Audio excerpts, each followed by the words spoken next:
नमस्कार दोस्तों, मैं हूं लोकेश कुमार और आपका स्वागत है हमारे YouTube channel the knowledge platform पर।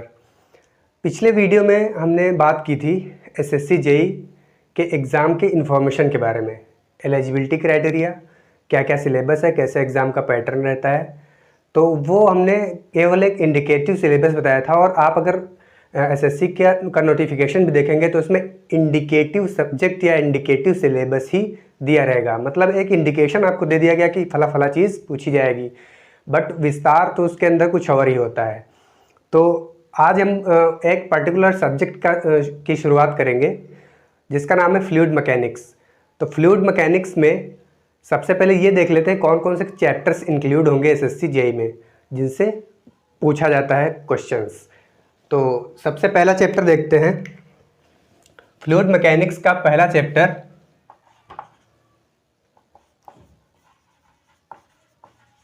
Properties of fluids,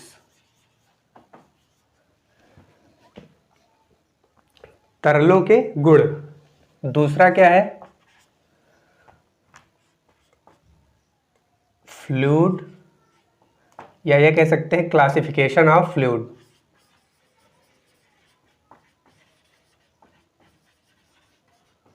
classification of fluids.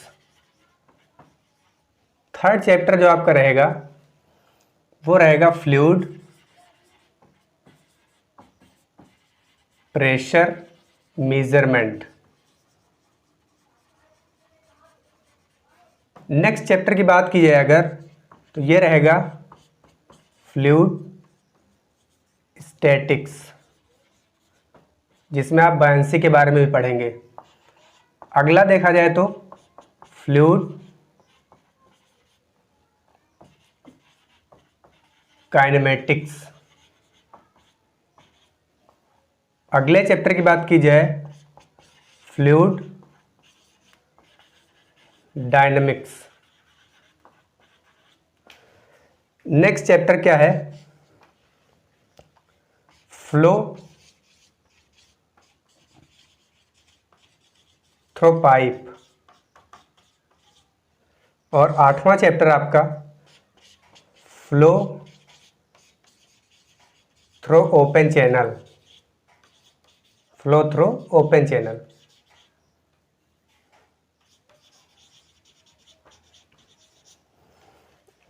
8 chapter ये आपके इधर से हो गए। फिर उसके बाद आता है हाइड्रोलिक मशीन्स। 9th चैप्टर क्या है? Centrifugal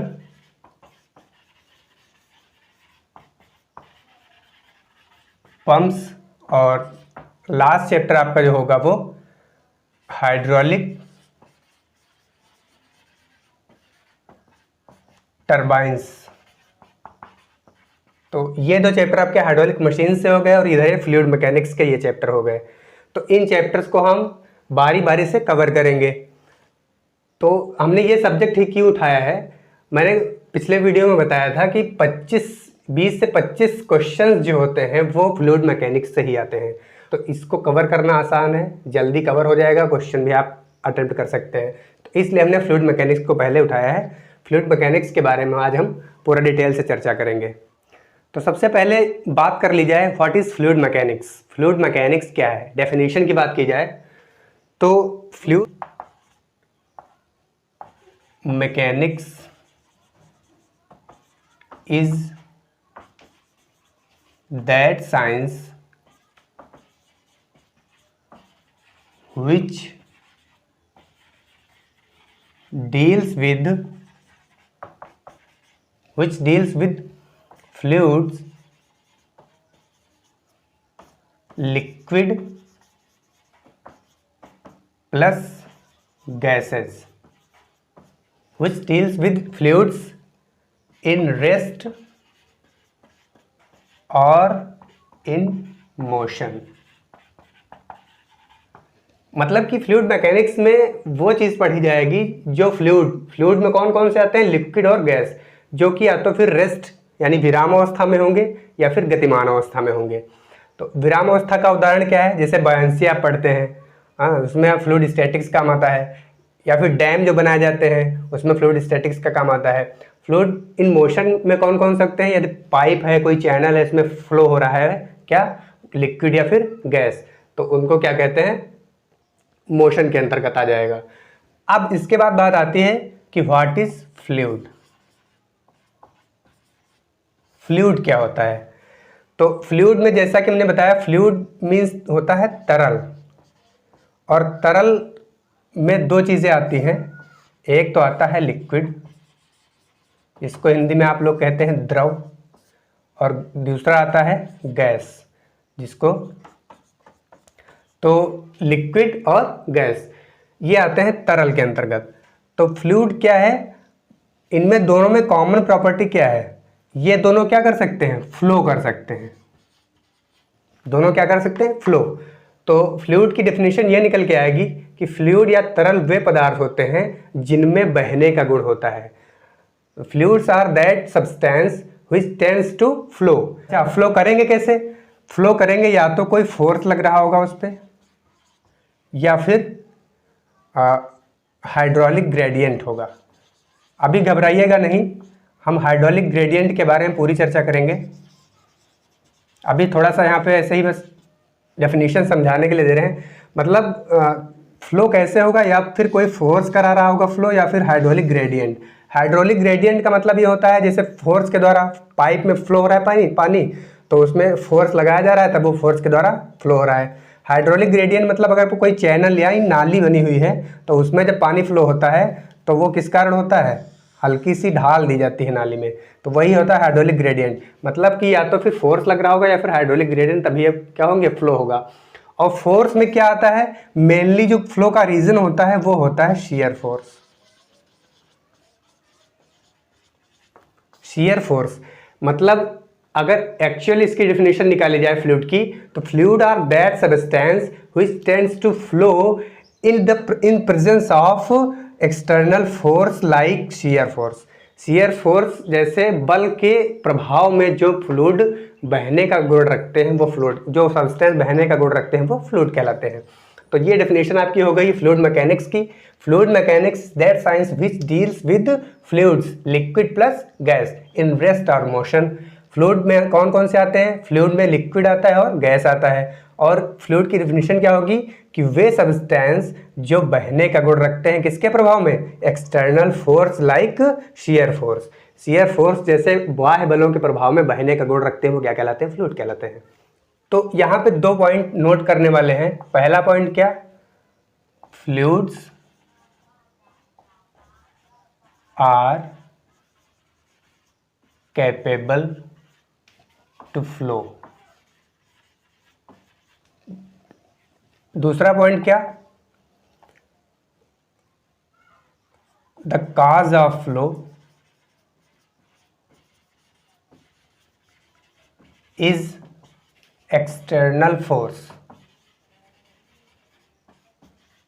that is shear force या शियर स्ट्रेस। जब शियर फोर्स लगेगा तो उसमें क्या जनरेट होगा? Shear stress. तो शियर स्ट्रेस भी कह सकते हैं। अगला पॉइंट क्या होगा? जब शियर स्ट्रेस लगता है, तो आपने स्ट्रेंथ ऑफ मटेरियल्स में पढ़ा था कि जब शियर स्ट्रेस लगता है तो उसमें क्या होता है? डिफॉर्मेशन, यानी शियर स्ट्रेस जनरेट होता है। तो तीसरा इसमें पॉइंट हो जाएगा भाई, ये अब ये फ्लूइड के लिए भी लागू होगा, तो क्या होगा? Deformation takes place when flowing. जब भी द्रव बहता है तो उसमें शियर स्ट्रेस जनरेट होगा, और शियर स्ट्रेस के कारण क्या होगा? डिफॉर्मेशन होगा। तो और अगला पॉइंट ये है कि द्रव जब डिफॉर्मेशन होता है, यह टाइम पे डिपेंड करता है। मतलब जो आपका फाई, इसी को बोलते हैं ना शियर स्ट्रेन। तो जो शियर स्ट्रेन होता है, तो वो फाई जो होता है वो फंक्शन किसका होता है? टाइम का, फंक्शन ऑफ टाइम। मतलब टाइम के अकॉर्डिंग इसका जो डिफॉर्मेशन है वो चेंज होता रहता है। तो सॉलिड के केस में हमको सिर्फ फाई से मतलब था, यानी शियर स्ट्रेन से मतलब था। मगर यहाँ पे क्या होगा? यहाँ रेट ऑफ शियर स्ट्रेन, क्योंकि फाई क्या है? टी का एक फंक्शन है। तो यहाँ पे अगर हम बात करें, tau is proportional to phi by t, भाई सॉलिड के केस में क्या होता था, सॉलिड लेते थे ऐसे, फिर नीचे वाली सतह को फिक्स कर दिया, ऊपर शियर स्ट्रेस लगाया, तो इसमें डिफॉर्मेशन होता था फाई, ऐसे ही होता था ना। अब अगर ये सॉलिड है, अगर लिक्विड की बात की जाए, लिक्विड में भी ऐसा ही एक एलिमेंट ले लेते हैं हम और उसमें शियर स्ट्रेस लगाते हैं, तो इसमें क्या होगा, इसमें भी फाई जनरेट होगा, ये T1 समय पे होगा, फिर दूसरा फाई 2 T2 समय पे, ऐसे ही करते करते ये होगा डिफॉर्मेशन। मतलब कहने का ये है कि इसमें जो डिफॉर्मेशन होता है फ्लूइड्स में, वो टाइम का एक फंक्शन होता है। इसीलिए जो सॉलिड के केस में टाउ डायरेक्टली प्रोपोर्शनल तो फाई करते थे, फिर tau is equal to G phi होता था, और G is equal to tau upon phi, जहाँ जी क्या है, modulus of rigidity, modulus of rigidity. तो यहाँ लिक्विड के केस में या फ्लूइड के केस में क्या होगा, tau is directly proportional to phi by t, या इसको ऐसे भी कह सकते हैं। अब यह फाई बाई टी क्या है, rate of shear strain, rate of shear strain. हम इसको ऐसे भी लिख सकते हैं, tau is proportional to d phi by d t, लिख सकते हैं। तो d phi by d t, अब ये क्या बन गया, rate of change of shear strain. तो चौथा पॉइंट क्या हो जाएगा, 3 पॉइंट ये है, चौथा पॉइंट ये हो जाएगा कि in the case of fluid के केस में rate of change of shear strain is more important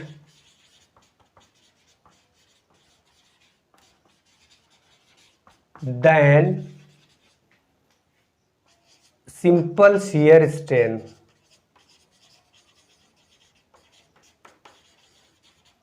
क्यों, क्योंकि हमने बताया कि इसमें जो फाई होता है वो फंक्शन होता है टी का, तो इसलिए ये अगर टी से कोई चीज़ डिवाइड हो जाती है तो रेट ऑफ कहलाती है। रेट ऑफ ऊपर जो चीज़ होगी वो, यानी यहाँ पे शियर स्ट्रेन है तो रेट ऑफ शियर स्ट्रेन। तो हमने कहा कि रेट ऑफ शियर स्ट्रेन होता है इंपॉर्टेंट क्या, as compare of simple shear strain. Simple shear strain किस में इंपॉर्टेंट होता है, सॉलिड के केस में, लेकिन लिक्विड या फ्लूइड के केस में क्या महत्व रखता है, rate of change of shear strain. तो ये आप 4 पॉइंट नोट कर लें, इनसे डायरेक्टली क्वेश्चन आपके पूछे जाएंगे। अब हम बात करते हैं प्रॉपर्टीज ऑफ फ्लूइड्स के बारे में। Properties of fluids, that is first chapter number 1, first chapter properties of fluid. तो इसमें क्या है, सबसे पहला प्रॉपर्टी जो लेते हैं, प्रॉपर्टी क्या कहलाता है, any characteristics about any substance is called property. तो सबसे पहला हम क्या लेते हैं, डेंसिटी। देखिए अभी हमने एकदम बेसिक से शुरुआत की है, ये मत समझना कि ये क्या पढ़ा रहे हैं, ये तो कक्षा 8 की चीज़ है, नहीं ये है तो, लेकिन यहाँ पे थोड़ा लेवल हाई होगा, और लेवल हाई होने के साथ साथ एग्जाम में छोटी चीज़ें भी पूछ ली जाती है, तो आपको कॉन्सेप्ट क्लियर रहना चाहिए छोटी चीज़ों से लेकर बड़ी चीज़ों तक। तो सबसे पहले हम क्या लेते हैं, डेंसिटी, या इसी को बोलते हैं मास डेंसिटी।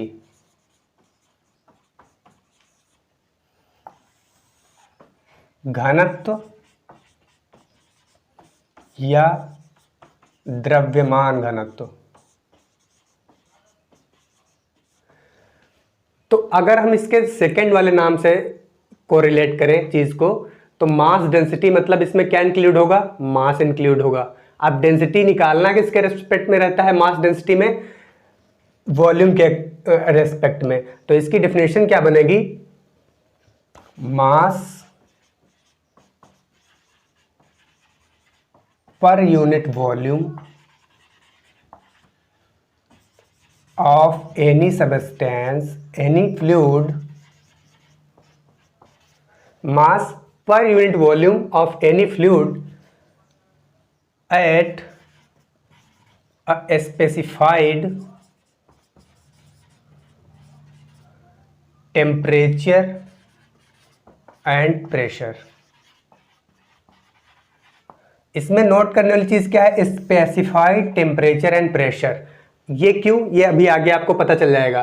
तो सबसे पहले डेंसिटी की डेफिनेशन निकालते हैं। तो लिखेंगे density is that property of fluid which contains mass per unit volume of any fluid at any सब स्पेसिफाइड टेम्परेचर एंड प्रेशर।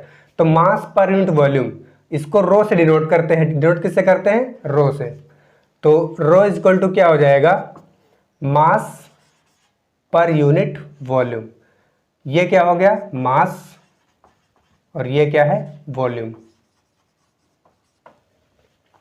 अब अगर हम इसकी यूनिट की बात करें, मास को अब क्या लिखते हैं, किलोग्राम में, और वॉल्यूम को मीटर क्यूब में। तो ये इसकी एसआई यूनिट हो गई।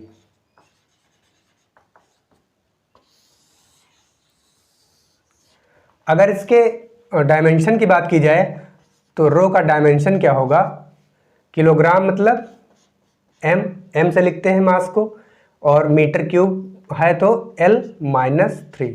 ये होगा डायमेंशनल फार्मूला।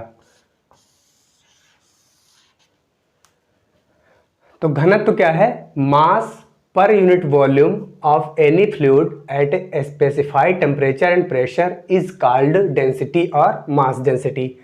अब देखिए हमने ये क्यों कहा स्पेसिफाइड टेम्परेचर एंड प्रेशर, तो आप नेक्स्ट हेडिंग डालेंगे वेरिएशन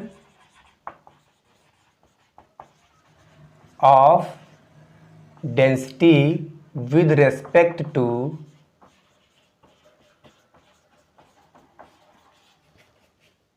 टेम्परेचर एंड प्रेशर।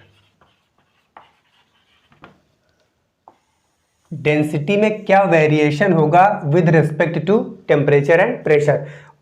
तो सबसे पहले हम मेनली जो इस फ्लूइड मैकेनिक्स में लिया जाएगा वो या फिर एयर ली जाएगी या फिर में वाटर।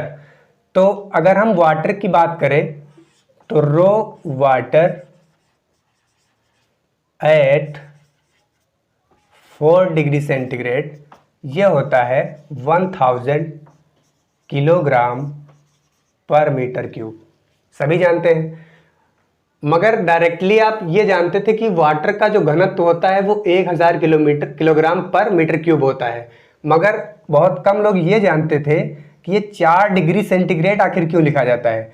ये इसलिए लिखा जाता है कि अगर वाटर को गर्म करना स्टार्ट करते हैं, मान लीजिए पहले आपका वाटर था 0 डिग्री सेंटीग्रेड, आइस था, बर्फ था 0 डिग्री सेंटीग्रेड, इसको आपने हीट दिया। जब हीट देंगे तो क्या होगा, ये 0 डिग्री के वाटर में कन्वर्ट हो जाएगा। अब आप सोच रहे होंगे 0 डिग्री का आइस भी था और 0 डिग्री सेंटीग्रेड का वाटर भी है। तो यहाँ पे होता है एक फेज ट्रांसफर, अवस्था परिवर्तन। और अवस्था परिवर्तन किस वजह से होता है, due to latent heat. Latent heat या तो वो लेगा या तो फिर निकालेगा।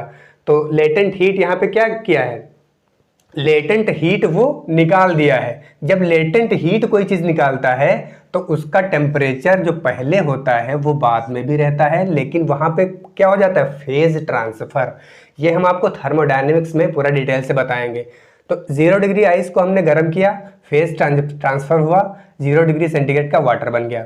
उसके बाद अगर इस 0 डिग्री सेंटीग्रेड के वाटर को फिर से गर्म किया जाए तो मान लीजिए पहुंच गया 4 डिग्री सेंटीग्रेड के वाटर पर।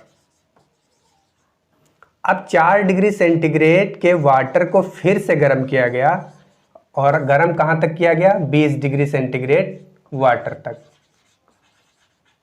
तो यहां पे होता यह है, आपने पढ़ा होगा जल का असामान्य प्रसार, मतलब जल का एबनॉर्मल एक्सपेंशन क्या होता है, ये रिलेट करता है डेंसिटी से। तो इसी से डेंसिटी आपकी डिफाइन होगी कि क्यों स्पेसिफाइड टेम्परेचर और प्रेशर पे लिया जाता है।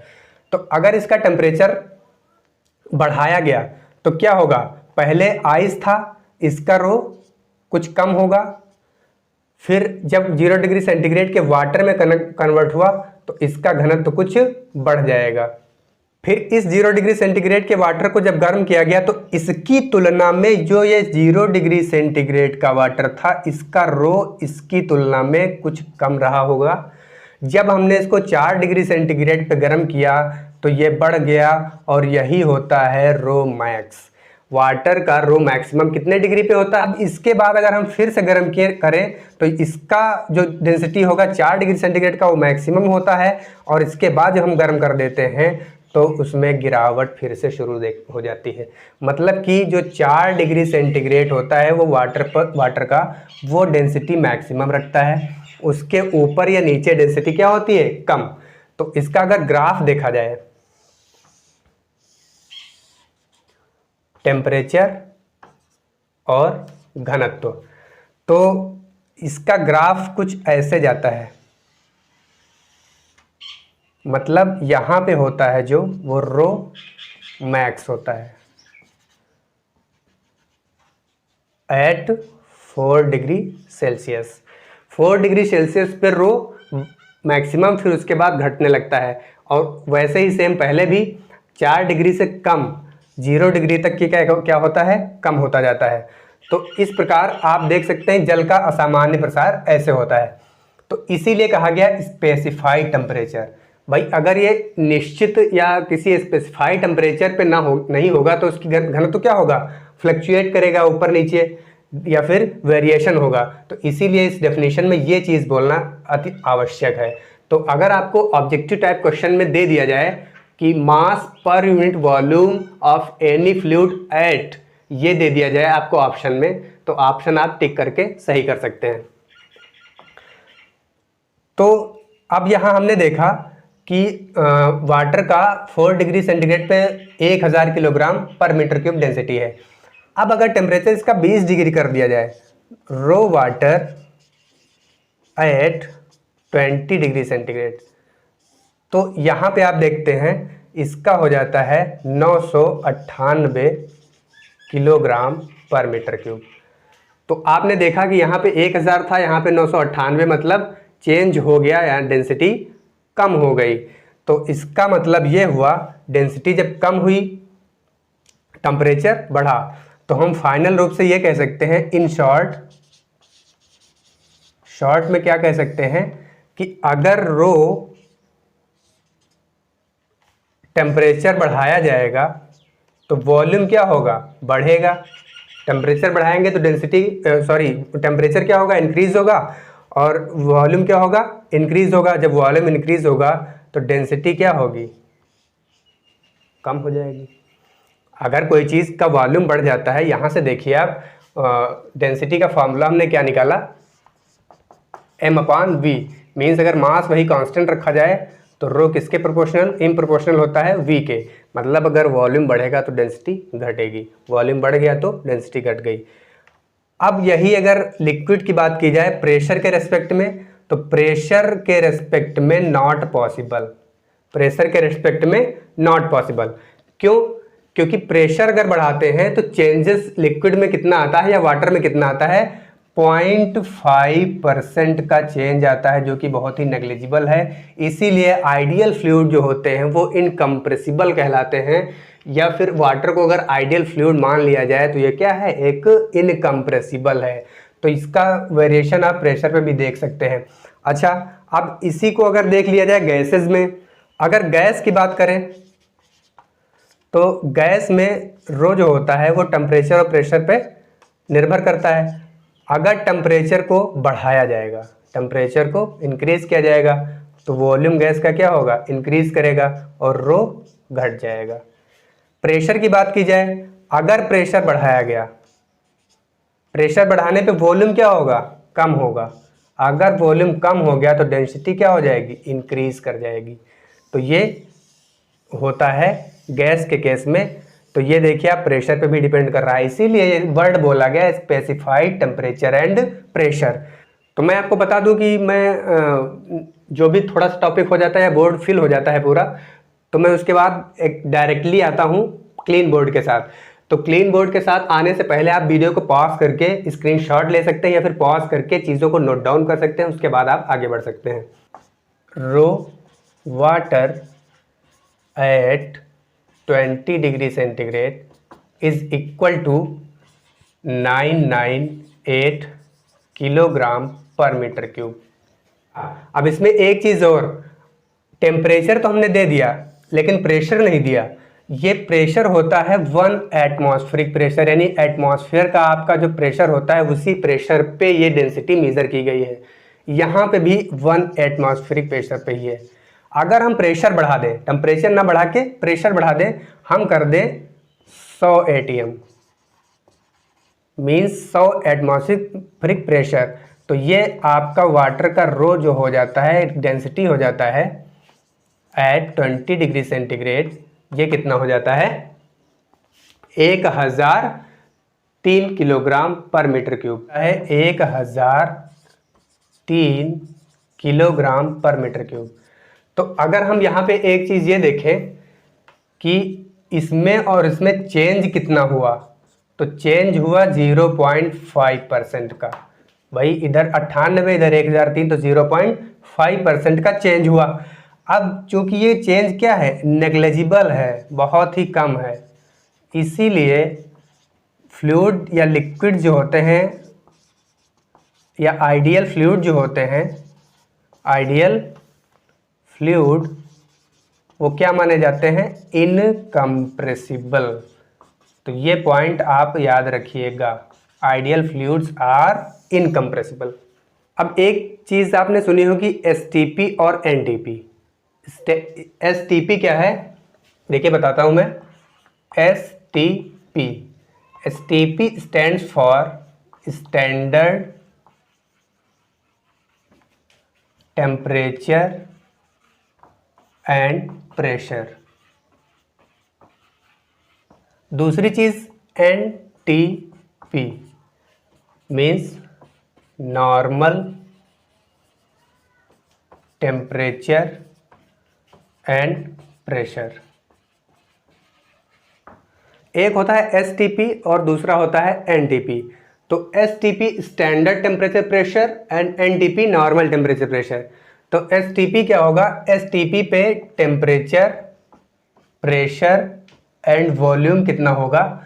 तो एसटीपी पे टेम्परेचर जो होता है वो 15 डिग्री सेंटीग्रेड होता है, प्रेशर जो होता है वो 1 एटीएम होता है, और वॉल्यूम जो होता है वो होता है 22.4 लीटर।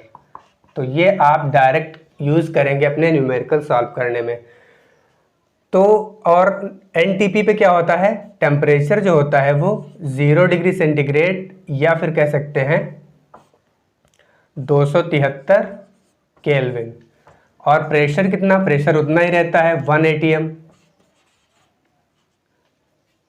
और वॉल्यूम भी सेम ही रहता है 22.4 लीटर।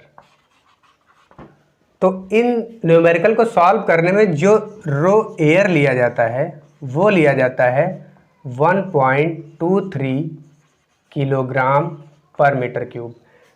स्टैंडर्ड फ्लूइड एयर लिया जाता है और उधर स्टैंडर्ड फ्लूइड वाटर लिया जाता है। तो स्टैंडर्ड फ्लूइड वाटर का कितना लेंगे 4 डिग्री सेंटीग्रेड पे, और स्टैंडर्ड फ्लूइड एयर क्या लेंगे 1.23 एसटीपी पे।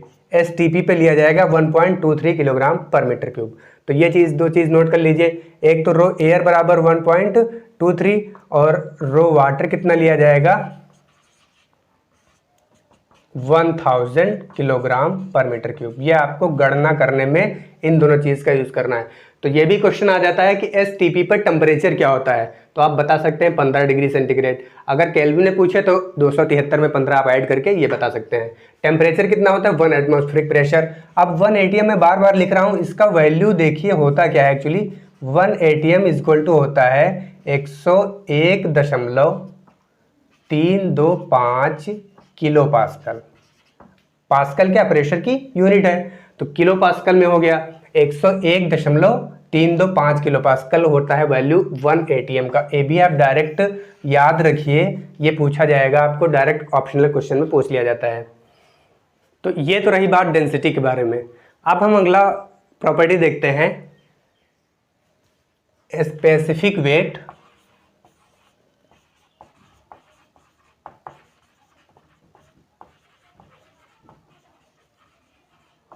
और इसी को बोलते हैं वेट डेंसिटी। भाई इससे पहले आपने क्या पढ़ा, डेंसिटी और मास डेंसिटी, अब है स्पेसिफिक वेट या फिर वेट डेंसिटी। तो अभी तक जो पिछली बार में आपने पढ़ा rho is equal to M upon V आपने पढ़ा। अब चूंकि वेट क्या होता है, वेट होता है डब्ल्यू क्या होता है, एम इंटू जी। तो सेम डेफिनेशन होगी, वेट पर unit volume at specified temperature and pressure is called weight density. और स्पेसिफिक वेट, वेट पर unit volume at specified temperature and pressure. तो वेट पर यूनिट वॉल्यूम, तो यहां से m बराबर अगर W बराबर mg ऊपर पुट कर दिया जाए तो इसको लिखते हैं स्मॉल w से, किसको, स्पेसिफिक वेट को, स्मॉल w mg अपान v। अब यहां से आप एक चीज ये देखिए कि अभी आप पहले पढ़ चुके हैं रो इज इक्वल टू क्या होता है, m अपान v। तो अगर हम m अपान v की जगह रो पुट कर दें तो ये फार्मूला बन जाएगा w is equal to rho into G. मगर इनिशियली क्या लेंगे, ये आपको समझाने के लिए हमने बताया। तो इनिशियली आप क्या लेंगे, small w is equal to weight पर unit volume, weight capital W पर यूनिट वॉल्यूम v। तो अब उसके बाद w की जगह क्या रखेंगे, mg, और m अपान v होता है रो, तो w इज इक्वल टू क्या हो जाएगा, रो इंटू जी। अब इसके यूनिट की बात की जाए अगर, तो चाहे तो आप यहाँ से निकाल सकते हैं, चाहे तो आप यहाँ से निकाल सकते हैं। तो यहाँ से अगर निकालेंगे तो क्या आएगा, यूनिट क्या आएगी इसकी, न्यूटन पर मीटर क्यूब। भाई जो वेट होता है वो एक तरह का ग्रेविटेशनल फोर्स ही होता है, क्योंकि m इंटू जी शामिल हो गया, तो ये होता है न्यूटन पर मीटर क्यूब। और इसके डायमेंशन की बात की जाए अगर, तो डायमेंशन में न्यूटन का यानी फोर्स का डायमेंशन क्या होता है, m/L/T-2 अपान L क्यूब। तो अगर ये ऊपर जाएगा तो m/L-2 ये होगा इसका डायमेंशन। तो स्पेसिफिक वेट की डेफिनेशन क्या निकल के आई, वेट पर unit volume of any substance at specified temperature and pressure is called specific weight. तो specific weight small w is equal to weight upon volume, weight को आप mg लिख सकते हैं, तो m अपान v बन गया क्या, रो, और g पहले से। तो ये फार्मूला आपका बहुत ही इंपॉर्टेंट है, स्मॉल w यानी specific weight is equal to rho into G. तो इस पर क्वेश्चंस कैसे बनते हैं, कह दिया जाएगा कि किसी द्रव का घनत्व जो है वो 998 किलोग्राम प्रति मीटर क्यूब है।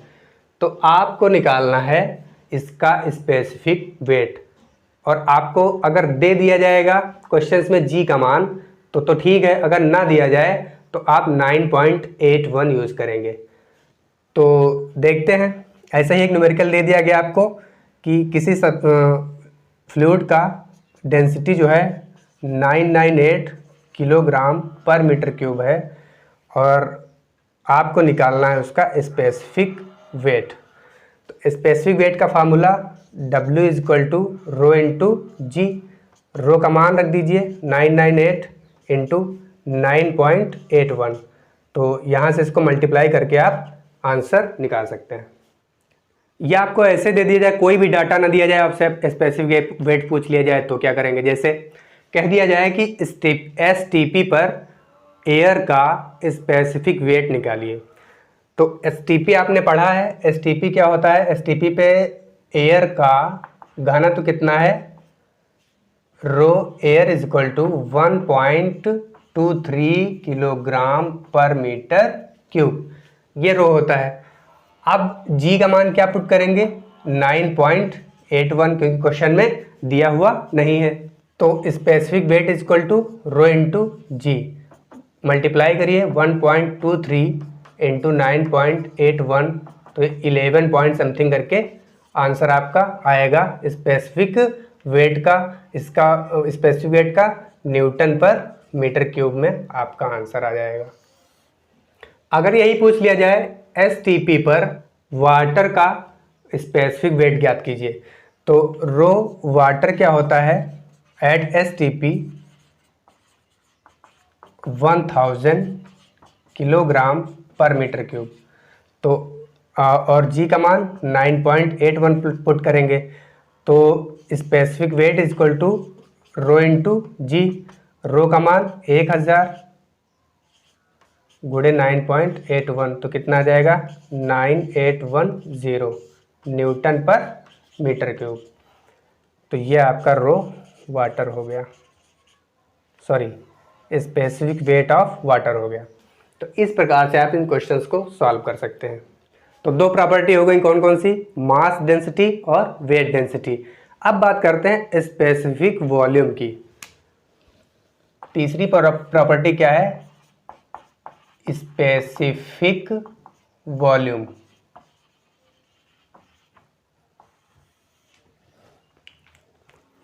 तो अब चूंकि वॉल्यूम ही है तो यहाँ पे स्पेसिफिक वर्ड लगा हुआ है। स्पेसिफिक का मतलब हो गया पर यूनिट मास। कोई भी चीज अगर ऐसे दी हुई स्पेसिफिक तो पर यूनिट मास, तो वॉल्यूम पर unit mass is called specific volume. या ये कह सकते हैं it is the ratio of volume to the mass is called specific volume. या फिर आप ये भी कह सकते हैं inverse of the density, inverse of the density is called specific volume. कैसे, हमने कहा कि specific volume is the ratio of volume and mass. Specific volume है स्मॉल v, जैसे अभी स्पेसिफिक वेट स्मॉल w से लिखा गया था, तो v is equal to v by m आ गया। तो हम कह सकते हैं कि ये क्या है 1 अपान रो है। 1 अपान रो है कि नहीं भाई, रो क्या होता था m अपान v, तो v अपान m 1 अपान रो हो गया। तो यहां से एक चीज ये क्लियर हो गई कि it is the specific volume is the reciprocal of density. अब चलिए नेक्स्ट प्रॉपर्टी देखते हैं। नेक्स्ट प्रॉपर्टी नंबर 4 क्या है, स्पेसिफिक वेट और रिलेटिव डेंसिटी, स्पेसिफिक ग्रेविटी और रिलेटिव डेंसिटी। 4 नंबर की क्या प्रॉपर्टी है, स्पेसिफिक ग्रेविटी या फिर इसी को बोलते हैं रिलेटिव डेंसिटी। आपेक्षिक गुरुत्व इसको बोलते हैं हिंदी में, आपेक्षिक गुरुत्व या रिलेटिव डेंसिटी बोलते हैं इसको। तो आपेक्षिक गुरुत्व क्या होता है, आपेक्षिक, यहाँ पे आपेक्षिक वर्ड से ये क्लियर हो रहा है कि किन्हीं दो चीज़ों की तुलना की जाएगी। तो इसका डेफिनेशन ये बनता है कि it is the ratio of density of fluid to the density of standard fluid,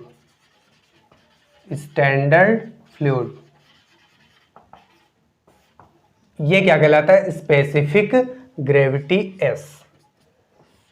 तो यहां पे समस्या ये आ रही है कि स्टैंडर्ड फ्लूइड से क्या मतलब है, हम किस फ्लूइड को स्टैंडर्ड लेंगे।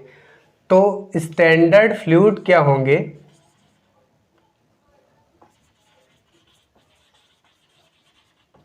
एक तो होगा भाई लिक्विड और दूसरा क्या होगा गैस। तो लिक्विड में क्या लिया जाता है, वाटर को एज अ स्टैंडर्ड फ्लूइड, और इसमें क्या लिया जाता है, एयर को। और ऑप्शनल केस में कभी कभी H2 यानी हाइड्रोजन गैस को भी ले लिया जाता है, मगर ये बहुत ही रेयर केस में लिया जाता है। मेनली क्या होता है, air is the standard fluid in the case of gas and water is the standard fluid in the case of liquids. तो यहाँ पे स्पेसिफिक ग्रेविटी क्या हो जाएगी, रो यानी डेंसिटी ऑफ फ्लूइड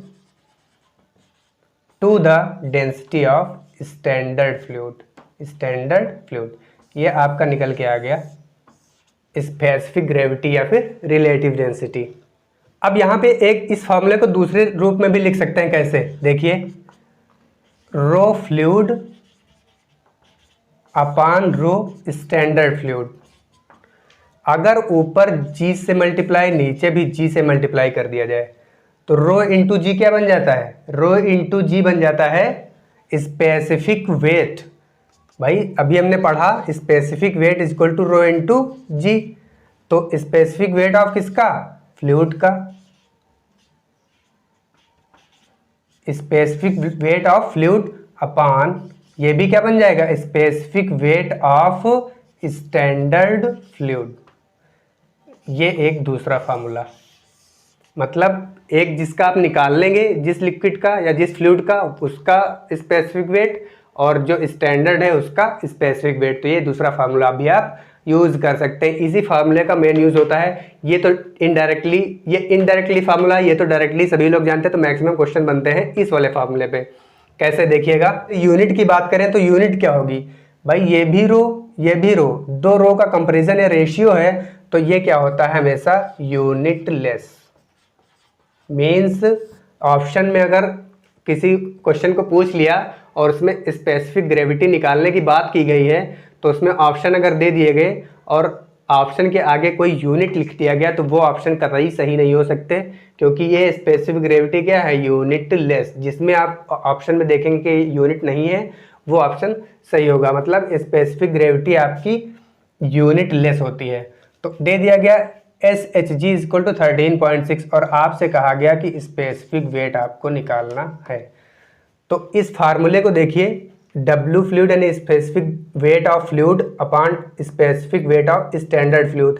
तो आप फ्लूइड का आपको निकालना ही है, S आपको दिया ही है, आपको ज़रूरत किसकी है? W ऑफ स्टैंडर्ड यानी स्पेसिफिक वेट ऑफ स्टैंडर्ड यानी वाटर का निकालना है आपको। तो वाटर का निकालेंगे रो इंटू जी से। रो कितना? 1000, 9.81, तो ये आ जाएगा 9810। ये आएगा क्या? स्पेसिफिक वेट न्यूटन पर मीटर क्यूब। अब इस वैल्यू को आप पुट करेंगे कहाँ? SHG is equal to fluid upon standard fluid.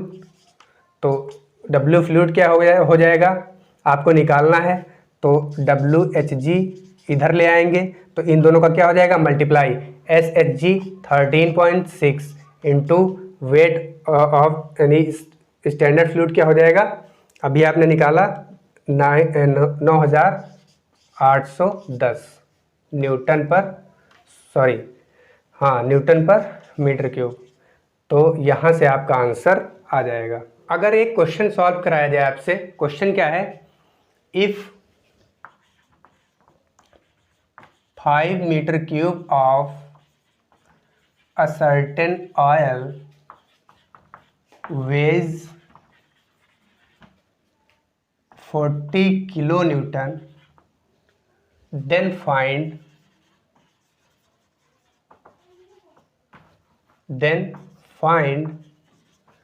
specific weight, specific gravity and density of oil। आपको दिया गया कि 5 मीटर क्यूब एक ऑयल है जिसका वजन कितना है? 40 किलो न्यूटन। तो आपको फाइंड करना है स्पेसिफिक वेट, स्पेसिफिक ग्रेविटी और डेंसिटी। तो क्या करेंगे? नोट कीजिए, पहले दिया क्या है? वॉल्यूम दिया है 5 मीटर क्यूब और वेट कितना दिया है यानी कैपिटल W कितना दिया हुआ है? 40 × 10⁻³ Newton. Kilo Newton means 10⁻³ Newton. तो अब आपको फाइंड आउट क्या क्या करना है? Specific weight, density and specific gravity. तो सबसे पहला सॉल्व करते हैं स्पेसिफिक वेट के बारे में। तो ये क्या होता है? W यानी वेट पर यूनिट वॉल्यूम। तो वेट पर यूनिट वॉल्यूम 40 × 10⁻³ तो ये हो जाएगा 8 × 10⁻³ न्यूटन पर मीटर क्यूब। पहला आपका सॉल्व हो गया। रो निकालना है। रो के लिए क्या करेंगे? फार्मूला लगाएंगे rho G specific weight is equal to rho G, rho is equal to W/G। W का मान आप निकाल चुके हैं 8 × 10⁻³ / 9.81। इसका आप सॉल्व करेंगे तो किलोग्राम पर मीटर क्यूब में यह आंसर आ जाएगा। अब इसके बाद आपका लास्ट बचा स्पेसिफिक ग्रेविटी, तो rho of oil upon rho of water. तो रो ऑयल आप निकाल चुके हैं कितना, 8 × 10⁻³/9.81 इंटू रो वाटर रख देंगे, वाटर का कितना 1000। तो इसको भी सॉल्व कर लेंगे तो ये आपका आंसर आ जाएगा। तो दोस्तों आज के लिए बस इतना ही। अगर आप इस चैनल पर नए आए हैं तो चैनल को सब्सक्राइब करें और पास में बेल आइकन को भी प्रेस करें, जिससे हमारे आने वाले अगले वीडियो की नोटिफिकेशन आप तक तुरंत पहुंच सके। अगर आपको ये वीडियो पसंद आया हो तो लाइक और शेयर भी करें। हमारा साथ देने के लिए धन्यवाद।